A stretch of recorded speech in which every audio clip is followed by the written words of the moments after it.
Seandainya manusia mengerti tujuan Allah dalam hidupnya, dia tidak perlu khawatir, cemas, ketakutan, dan bingung untuk menjalani kehidupan hari ini. Karena satu peristiwa yang terjadi yang tidak diinginkan oleh Allah, dengan keputusan dan kebebasan yang Allah berikan kepada manusia, manusia mengambil keputusan yang fatal dalam sepanjang sejarah peradaban manusia. Lagi-lagi Tuhan memberikan kesempatan kepada manusia dengan hukum-hukum Allah yang Ia tetapkan di dalam hidup manusia, supaya manusia jangan keluar dari koridor yang Allah tetapkan. Tetapi lagi-lagi dengan kebebasan yang Tuhan berikan kepada manusia, manusia menggunakan itu untuk membelokkan apa yang Allah tetapkan dalam hidup manusia. Alih-alih berpendapat, memperdebatkan, bahkan menorehkan dalam catatan-catatan sejarah dan buku-buku filosofi untuk mencari tahu apa tujuan manusia di bumi ini.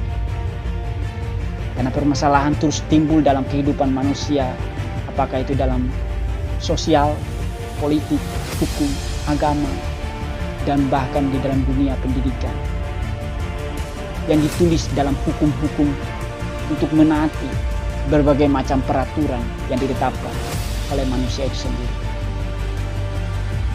Tetapi sampai hari ini, berabad-abad lamanya, sekalipun sudah berbagai macam ditorehkan dalam manuskrip-manuskrip atau buku-buku kuno dalam sepanjang peradaban manusia, tetap kita melihat masih saja ketimpangan-ketimpangan itu terjadi. Tidak bisa direkatkan antara hubungan manusia dengan Tuhan, antara manusia dengan manusia, antara satu suku dengan suku lain, antara satu bangsa dengan bangsa lain. Mengapa? Karena tujuan Allah tidak pernah manusia mengerti dalam hidupnya. Alih-alih sampai hari ini, sampai di abad ke-21 pun masih saja terjadi keganjilan, ketimpangan di mana-mana. Manusia membenci manusia lainnya. Manusia membunuh manusia lainnya. Manusia memfitnah manusia lainnya. Itu semua akibat dari keputusan manusia sejak dahulu kala. Nenek moyang kita mewakili seluruh perasaan, pikiran, hati, jiwa, dan roh kita untuk mengambil satu keputusan fatalnya sampai selamanya. Akibatnya berdampak bagi generasi anak cucu sampai hari ini. Tetapi lagi-lagi Allah tidak membiarkan begitu saja tanpa menyelesaikan problematika antara manusia dengan Allah. Sekalipun bukan Allah yang membuatnya, sekalipun bukan Tuhan yang melakukannya, tetapi Allah menginisiatifkan diri dengan penuh belas kasihan. Ia memutuskan untuk melakukan agar supaya manusia yang terpisah jauh dari Allah, manusia yang bingung dengan kehidupan ini, bisa mengerti kembali tujuan ilahi dalam dirinya. Melalui Yesus Kristus kayu salib,